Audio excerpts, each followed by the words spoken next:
through water that remains liquid only because of its depth and the geothermal activity beneath the lakebed. This is Husodoricus, the Kaluga sturgeon, a species that has survived 3 glacial periods by exploiting a thermal loophole in the planet's freezing architecture. The specimen moving beneath this ice sheet weighs approximately 520 pounds and contains enough caloric energy to sustain a family unit of 7 humans for nearly 3 weeks. Wind howling across ice plain. But between the hunter and this resource lies a barrier of crystalline water ice, with a compressive strength exceeding 3,000 pounds per square inch, a density that renders conventional stone tools nearly useless. This is not a fishing expedition. This is glacial engineering. The challenge presents itself in 3 technical phases, each requiring solutions that won't be formally documented in human civilization for another 11,000 years. First, the identification problem. Locating a moving protein source beneath an opaque barrier without modern sonar or drilling equipment. Second, the penetration problem. Creating a viable access point through ice that possesses the structural characteristics of sedimentary rock. Third, the extraction problem. Removing a thrashing, cold-adapted fish from an environment where water temperature sits at 33 degrees Fahrenheit, just 1 degree above freezing, through an opening that must be precisely calibrated to prevent the entire ice sheet from fracturing. Ice creaking under pressure. Failure at any stage doesn't merely mean lost calories. It means wasted thermal energy in an environment where the human body burns between 4,000 and 6,000 calories per day just maintaining core temperature. Visual. Wide aerial shot of endless white ice plain, camera slowly pushing in toward a small dark figure against the horizon. The hunter we're following has already completed the first technical requirement, reading the ice surface for structural memory.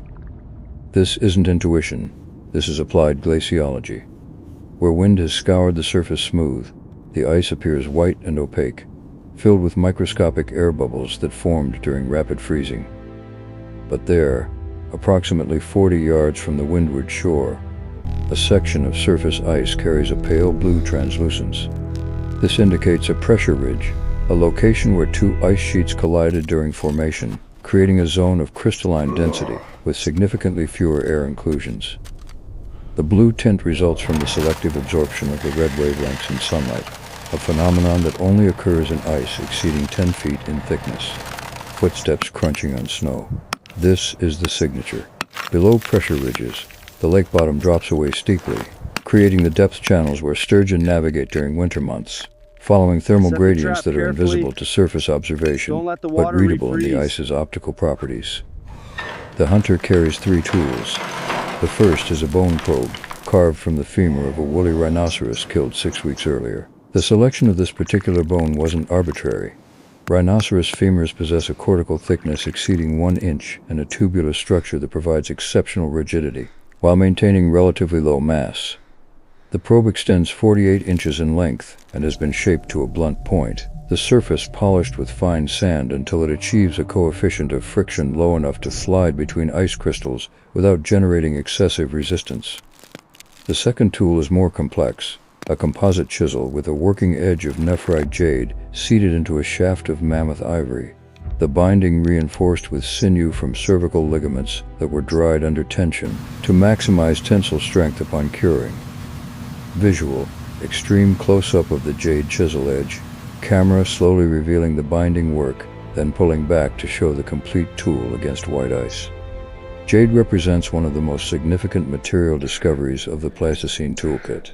With a Mohs hardness of 6.5, nephrite jade exceeds the hardness of the calcite crystals that comprise the primary structure of ice, while possessing a fracture toughness that prevents the catastrophic shattering common in flint or obsidian when subjected to impact stress in sub-zero temperatures.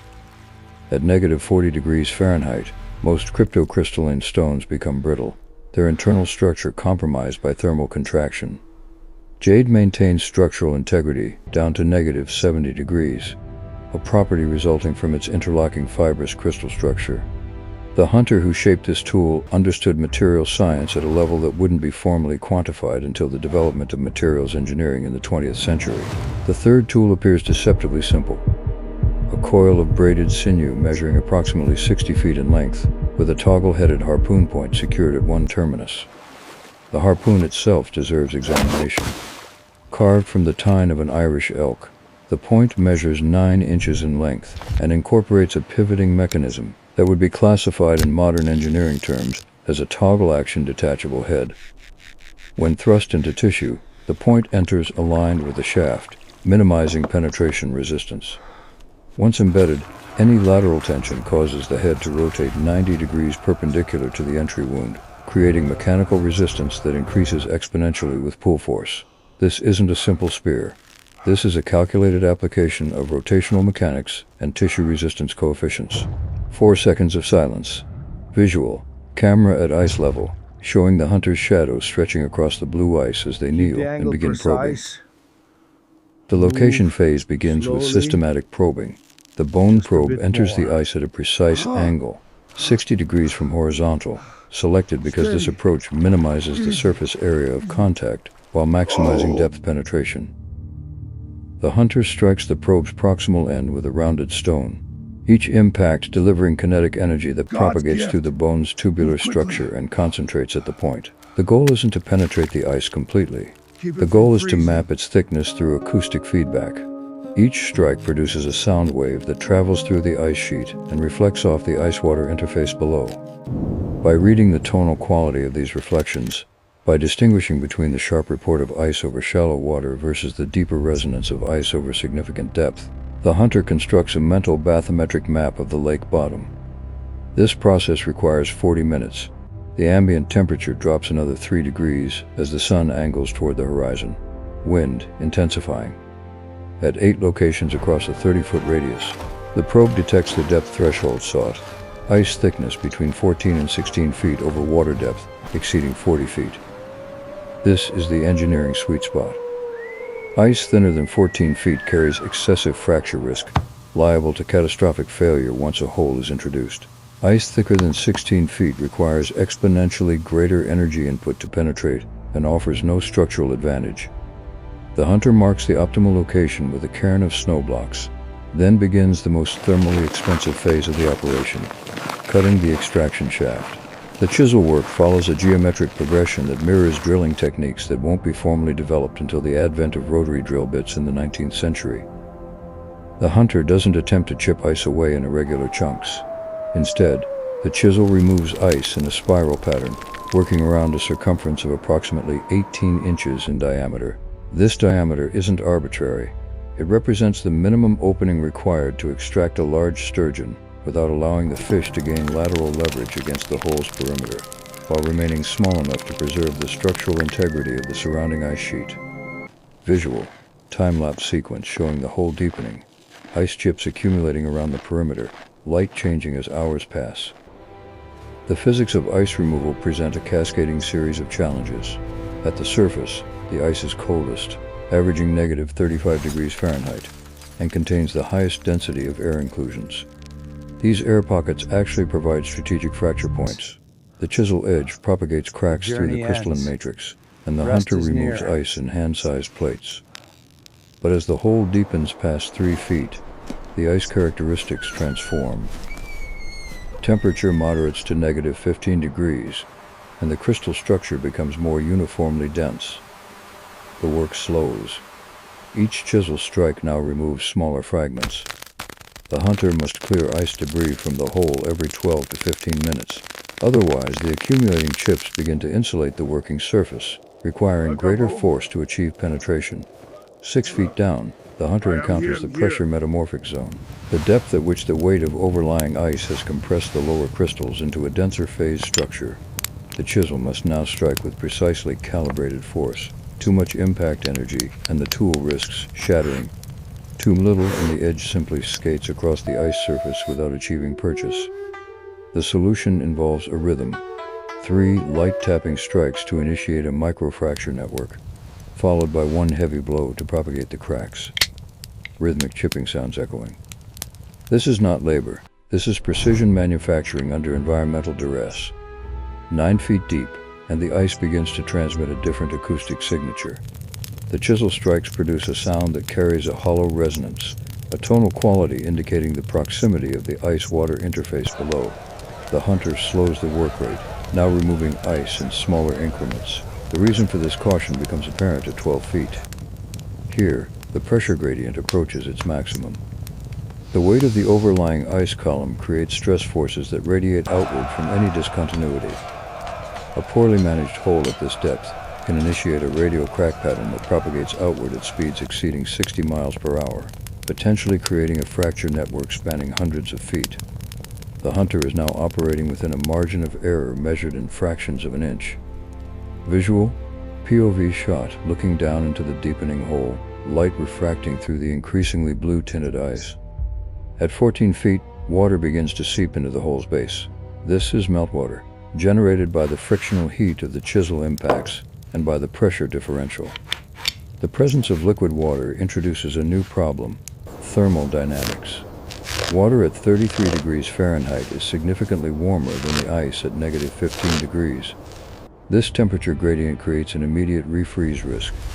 If the hunter pauses for more than 10 minutes, the water at the hole's base will begin to freeze, creating a plug that must be re-chiseled. Continuous work becomes mandatory. The final 2 feet require a modification in technique. The hunter now works the chisel in a conical pattern, creating a hole that narrows slightly as it approaches the bottom ice layer. This taper serves multiple functions. It concentrates the downward force, increasing penetration efficiency. It also creates a structural geometry that resists radial crack propagation by distributing stress forces more evenly around the circumference. At 15 feet and 3 inches, the chisel breaks through. Water surges upward into the shaft, driven by the pressure differential between the lake's depth and the atmospheric pressure above. The hunter has 30 seconds to clear the hole before the inrushing water begins to freeze along the shaft's walls. 4 seconds of silence. Water rushing and bubbling. Visual: close-up of the hunter's face, frost on eyebrows and beard, breath condensing, eyes locked on the dark water now visible at the bottom of the hole. The breakthrough moment triggers the second technical phase: target acquisition. The hole now functions as an acoustic channel, transmitting sounds from the water below into the air above. The hunter kneels beside the opening, head positioned to maximize auditory input. In the water beneath, sturgeon navigate primarily through mechanoreception, detecting pressure waves generated by other organisms or by water currents deflecting around obstacles. These fish aren't hunting. They're in a state of reduced metabolic activity, conserving energy during the period of lowest food availability. But they remain mobile, moving slowly along the lake bottom in search of thermal vents where slightly warmer water percolating from the substrate indicates potential food concentrations. The hunter begins the attraction sequence. A stone the size of a human fist, selected for its density, drops through the hole. It descends through 48 feet of water in approximately 2.3 seconds, then impacts the lake bottom with force sufficient to generate a pressure wave that propagates outward through the water column. This is biomimicry. The impact signature closely resembles the pressure wave generated by a large piece of ice calving off the bottom surface of the ice sheet. An event that in normal circumstances might dislodge benthic organisms and create a brief feeding opportunity. Underwater thudding sound, muffled. The wait begins. At water temperature of 33 degrees Fahrenheit, the metabolic rate of these cold-adapted fish operates at approximately 15% of their summer activity level. Neural signals propagate more slowly. Muscle contractions require longer stimulus periods.